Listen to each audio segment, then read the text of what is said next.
Good morning, family, and welcome to another episode of Jedi Learning with Baba Kenwould. Today, we're here to talk about something that I think a lot of us will have our heart and hands in, and that's the psychology of luxury. Now, the psychology of luxury works in a multitude of ways. There is not one thing that makes us buy luxury items or engage in luxurious activities, but it's a plethora of things, and I hope to lay some of those down for you today so you either don't get caught up or you at least know when you're about to get caught up so that you can't have no excuse when you in thousands and thousands of dollars of credit card debt or whatever the case may be.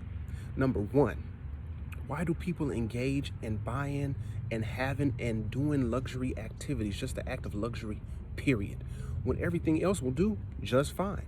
There's no evidence that a luxury item will do any better for you, last any longer for you, do any of those things, because there are items out there, I bet you, that can last longer, that are cheaper, and can get the job done just as well. Whether it be a purse, a handbag, just look at Jordans. They don't make you jump any higher. They don't make you run any faster. They don't make you cut any quicker. As a matter of fact, you might have more foot injuries, plantar fasciitis and rolled ankles messing with some Jordans, to tell you the truth, and they heavy. So you might have a lot of lead in your foot while you're on the court. But people are killing themselves over it on a day-to-day basis. It's considered a luxury item now. Not only are there a limited number, but they're also very, very high price. So, one, people don't act rationally. Just look at the thousands and thousands of dollars of debt, credit card debt that everybody's in. That has to come from people not behaving rationally. So people think that logic is very, very high on the intellectual scale. Logic is very low on the intellectual scale, because you can make a logic or a reason to do almost anything that you want to do. And also, once again, when your emotions get control, that logic goes straight up out the window, and you might as well forget about it. So people don't act rationally. They buy things like pet rocks because they're considered a luxurious item. They'll buy things like Bentleys and Phantoms, hundreds and thousands of dollars, not because they do anything particularly well. Yeah, they might go a lot faster, but guess what? You can't really go that fast on the city street anyway. But I gotta have it because it puts me in a different social class and society. And we'll get to what that means in a minute. So, number one, why do people engage in buying luxurious items and activities? Number one is because people don't act rationally and people don't behave according to logic. That is why they will stand in long, long lines just to get them an iPhone. That is why they will stand long lines and shoot each other to get them some Jordans. So people look at this, and I want you to really think about it. Have you ever bought something and justified it when you know you did not have the money to do that? And the answer is probably, with at least 99% of everybody out there, including myself, yes. An astounding yes.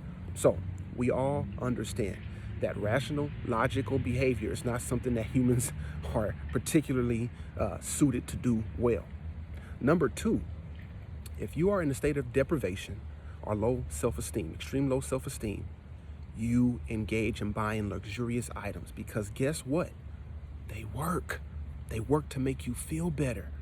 When you go and do some retail therapy, it's almost nothing like it for some people, especially if you have low self-esteem or you engaged in something that doesn't make you feel good on a day-to-day basis. It can make you feel better because it's operating on the same principles as any other addiction, which means that it produces dopamine, serotonin, and everything else that makes you feel delighted and good. Okay, so you can act and buy impulsively.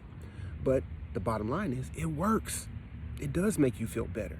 So you might say, yeah, well, this is the talk about luxurious items, but it's not about not engaging in luxurious items. There is a time to do it. I'm just letting you know how it works so you don't get caught up in the luxurious items, all right, in luxury, period. So, number one, people are irrational and illogical, and they'll do things that they shouldn't be doing if somebody says, oh, it's a higher price tag or it's luxurious. Also, people who have low self-esteem are in a state of deprivation. This is why black people in America and a lot of other places love their gold chains, love their Jordans, love their Jabot jeans. That might be dating myself a little bit, but you get the drift. Buying stuff that doesn't necessarily do anything any better, but guess what? I gotta have it. I gotta have it because guess what? That's who got it on the screen. And if I can have what they got, I can access the same social class that they are in. So if I can do that, I might not be isolated. I might have higher self-esteem, and I might feel good about myself for a minute.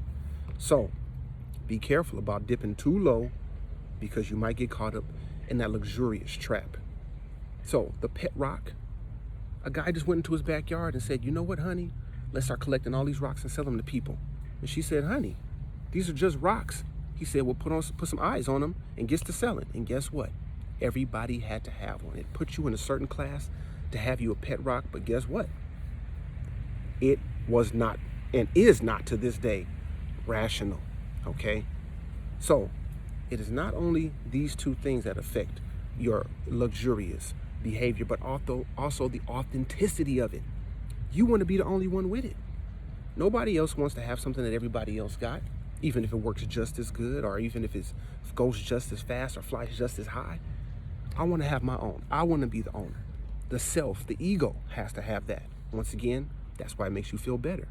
So in order to get that luxurious item, I must understand that yes, I am the only one with it.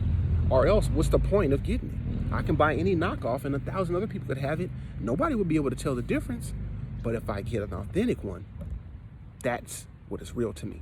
And this can be laid down as far as in a study that was done on children, that they went up to these children and said, look, I can print out, or I can even clone. I have a clone machine, and I can clone your favorite toy or your favorite blanket or your favorite item, and you will be just as happy.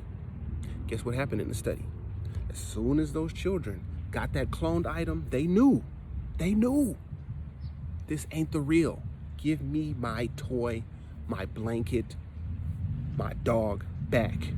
I don't want this garbage. I don't even know what this is, as a matter of fact. Clone toy. That's where everything is going to clones, and people can recognize when it's a phony. People can recognize when it's a knockoff, and that's why authenticity counts when we're dealing with luxury. So people, if you keep anything in your mind, just know, keep your self-esteem up, try to act as rationally as possible, and also remember, and really don't forget this, stay authentic to yourself, and then you don't have to worry about getting external things to make you feel authentic. It's only one you, even if you're a twin. It's only one you. This has been an excellent time. If you have any questions, definitely hit me up. Hit us up at the Jed Institute of Learning. This is Barbican 2, and we have just let the people, the village, the family know about the psychology of luxury.